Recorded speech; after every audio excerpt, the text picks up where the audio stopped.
in your neighborhood, in your neighborhood, in your neighborhood. Say, who are the people in your neighborhood? The people that you meet each day.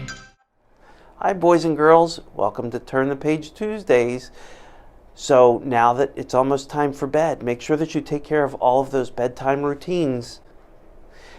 Parents, now's the time to pause your device for the children to be able to go ahead and do that.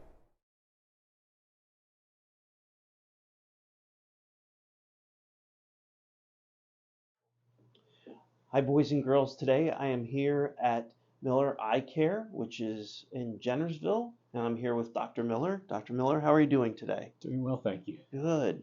So, can you tell me, I'm sitting behind some very, very interesting equipment. Can you tell me what you do? Well, we examine eyes. We check to see if a person is seeing clearly. We also check the health of the eyes to determine if they have any eye diseases that need to be treated.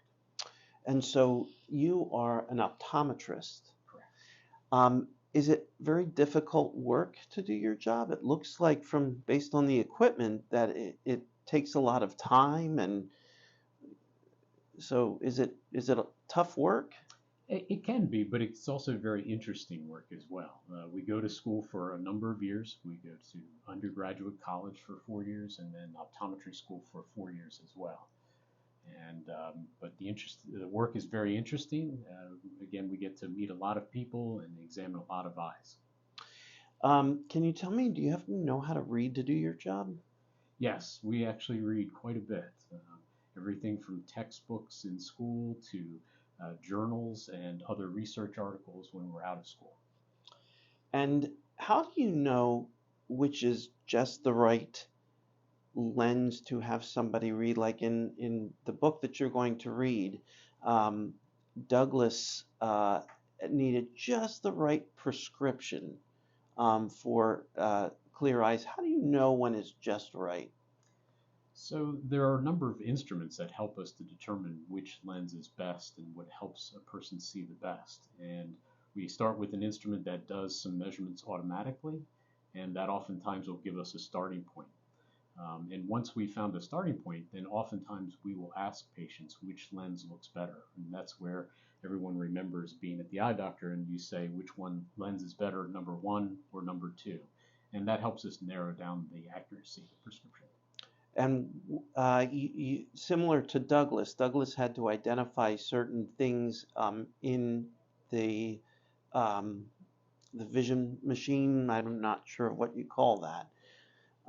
When you flash the alphabet up on the wall. Yes, the visual acuity chart. Okay, so the visual acuity chart. And as I mentioned, those are the letters of the alphabet all mixed up so that there's not a particular order in which you read. And then you have to read the top line and then as far down as you can go, right? Yes, that's right. You go smaller and smaller each time to the point where you can't quite see those letters. And that's where the doctor needs to figure out what lens is needed to get you to see those letters better. But it is a lot of reading of random letters. I'm sure people come back and thank you because they now can see a lot better. I myself wear glasses as well. And without them, sometimes things appear very blurry and probably frustrate some people. Yes, we do get some thanks back. Oftentimes, patients, we see the expression on their face when they're picking up their glasses, and there's a big smile because they notice that they can see things clearly. Yes, so oftentimes we do have patients that actually see rather well, but they're just here to have the health of their eyes checked. Okay, and when you check the health of someone's eyes, there's a machine that you can use that looks behind the eye, right? That's right. We have a number of instruments that help us to see inside the eye. And we have retinal cameras, we have ophthalmoscopes and microscopes to examine the inside of the eye.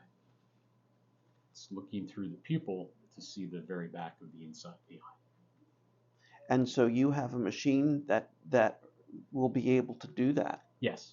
Mm-hmm. Wow. This instrument also does that as well. the microscope. And this is the one where you pull it up to your chin, and you rest your chin there, and the doctor will be able to look at your eye directly. That is correct. And it's usually something that magnifies the image of the eye so we can see in very fine detail. Now, I noticed the lights are dim in here. Is there a reason for that? Yes.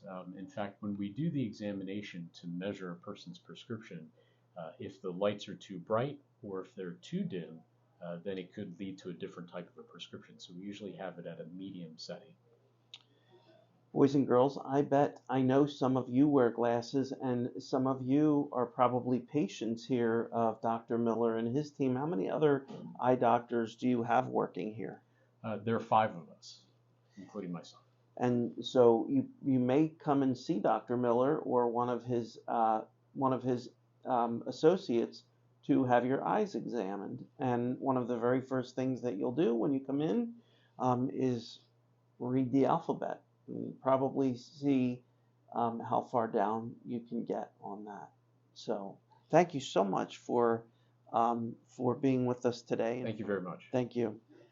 Hi, boys and girls. So today I am here with Tanya, who is an optician, and we were just with Dr. Miller, who is the optometrist, and the optician is in charge of taking the prescription that the doctor wrote and placing them in a pair of glasses. So Tanya fits you for the perfect type of glasses and make sure that the prescription can actually fit in the glasses, because sometimes that does happen, that they don't fit, right? Exactly. Would there be a reason why it wouldn't fit into the pair of glasses? Is it Because sometimes they're too thick? sometimes they're too thick, and actually, this is how the lenses are before we cut them. So we just need to find the correct frame for the correct face so we can cut it and we can put it here and they can fit perfectly. So do people come over and they ask you for a recommendation on what glasses look best for Yes. them? And then you get up and you find out of how many pairs of glasses do you think are in here? Hundreds, right? There are hundreds. Hundreds. So hundreds to of choose different from. styles and shapes for your face. You have some glasses for men, some glasses for women, some glasses for children. So you have it all, and the glasses have to be able to fit correctly. What type of glasses, set of glasses, pair of glasses would you pick out for my face? So maybe something kind of like. Try this one, hon. What do you think? Do you think they look good? You think they look That's good? a nice pair. What about this one?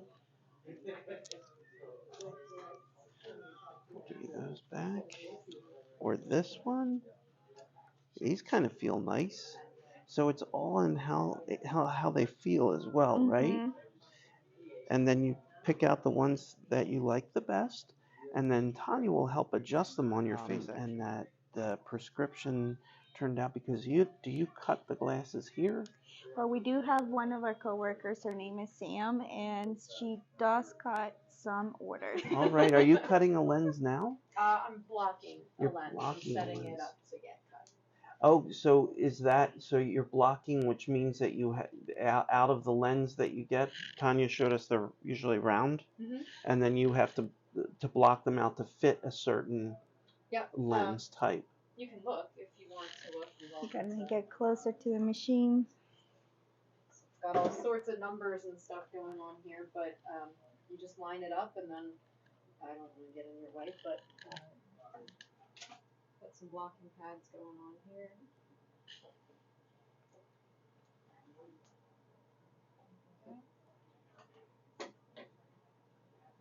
And now the lens is ready to go into the machine.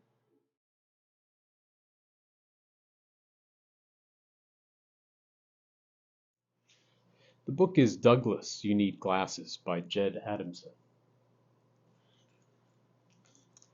So Douglas is a dog.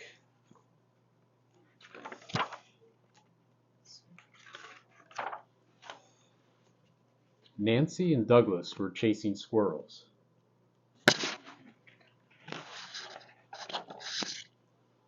At least, Douglas thought he was chasing squirrels. Turns out Douglas was chasing a leaf. You see, Douglas had always been a very nearsighted dog. His bad eyesight often got in the way of things.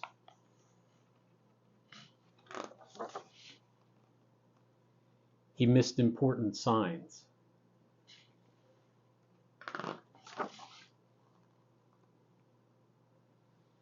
It shows him walking through the skate park where it says no dogs allowed. Sometimes he even went home to the wrong house. Douglas is eating out of Barney's dish.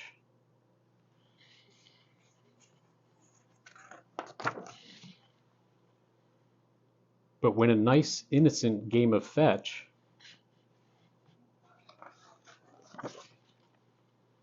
ended in disaster.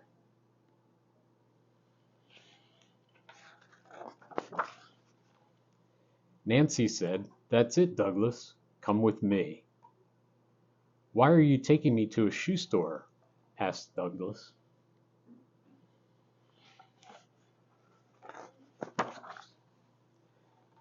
"Douglas, this is the eye doctor," Nancy said. "He is going to help you." "Now, Douglas," said the eye doctor, "tell me what you see."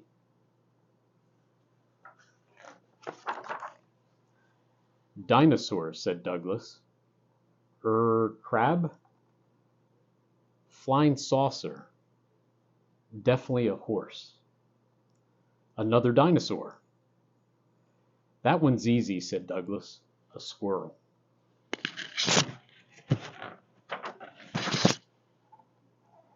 After the test, the eye doctor showed Douglas a cabinet full of eyeglasses.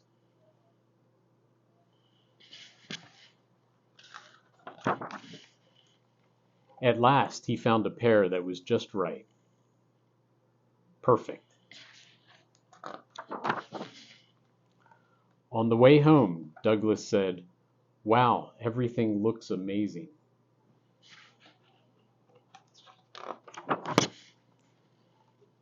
And it was.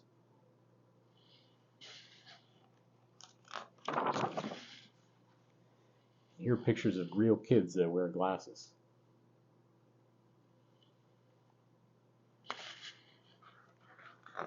The end. I hope you enjoyed that book by our special guest. Now it's time for bed. Good night, everyone. We'll see you in the morning.